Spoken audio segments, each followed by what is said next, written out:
दर्शकबिन दृश्यमा देख्न सक्नुहुन्छ बालेन शाहको श्रीमती सबिना काफ्ले र उनकी छोरी स्टेजमा चढ्दै हुनुहुन्छ। प्रधानमन्त्री बनेका छन् बालेन शाह। भर्खरै बालेन शाहले शपथ ग्रहण गरिसकेका छन्। शपथ ग्रहण गरे लगत्तै बालेन शाहकी श्रीमतीलाई स्टेजमा बोलाइएको छ। बालेन शाहकी श्रीमती सबिना काफ्ले र छोरी त्यतिखेर स्टेजतर्फ बालेन शाहले प्रधानमन्त्रीको शपथ लिइसकेपछि अगाडि बढ्नु भएको छ।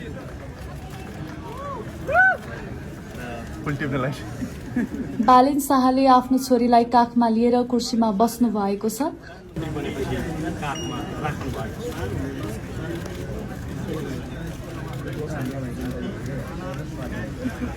दृश्यमा देख्न सक्नुहुन्छ यति बेला फ्यामिली फोटो सेसन भइरहेको छ। दृश्यमा पछाडि बालेन शाहकी श्रीमती सबिना काफ्ले मुस्क मुस्कुराउनु भएको छ।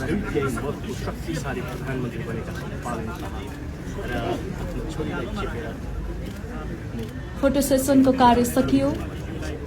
बालेन शाहले आफ्नी छोरी श्रीमतीको काखमा दिएर आफू कुर्सीमा बस्दैछन्। राष्ट्रपति रामचन्द्र पौडेल वर्तमान प्रधानमन्त्री सुशीला कार्की माननीय प्रधानमन्त्रीज्यूको शपथ ग्रहण कार्यक्रम सम्पन्न भएको छ।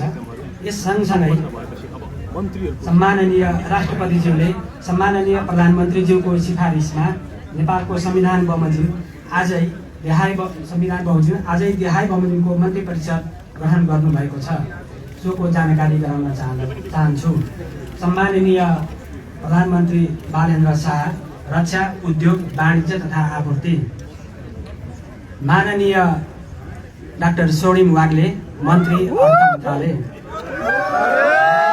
श्री सुदन गुरुङ मन्त्री गृह मन्त्रालय, माननीय श्री शिशिर खनाल मन्त्री परराष्ट्र मन्त्रालय, माननीय श्री सुनिल लम्साल मन्त्री भौतिक पूर्वाधार तथा यातायात शहरी विकास मन्त्रालय, माननीय श्री विराज भक्त श्रेष्ठ मन्त्री ऊर्जा जलस्रोत तथा सिंचाई मन्त्रालय, माननीय श्री खड्गराज पौडेल मन्त्री संस्कृति पर्यटन तथा नागरिक उड्डयन मन्त्रालय, माननीय श्री सस्मित पोखरेल मन्त्री शिक्षा विज्ञान प्रविधि तथा युवा तथा खेलकुद मन्त्रालय,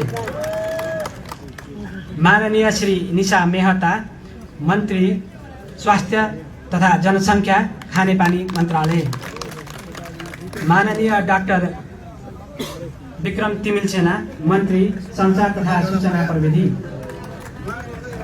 माननीय श्री प्रतिभा रावल मन्त्री संघीय मामिला तथा सामान्य प्रशासन, भूमि व्यवस्था, सहकारी तथा गरिबी निवारण, माननीय श्री शोभिता गौतम मन्त्री कानुन न्याय तथा संसदीय मामिला, माननीय श्री गीता चौधरी मन्त्री कृषि तथा पशुपक्षी विकास, वन तथा वातावरण, माननीय श्री दीपक कुमार शाह मन्त्री श्रम, रोजगार तथा सामाजिक सुरक्षा, माननीय श्री सीता बादी मन्त्री महिला, बालबालिका तथा ज्येष्ठ नागरिक,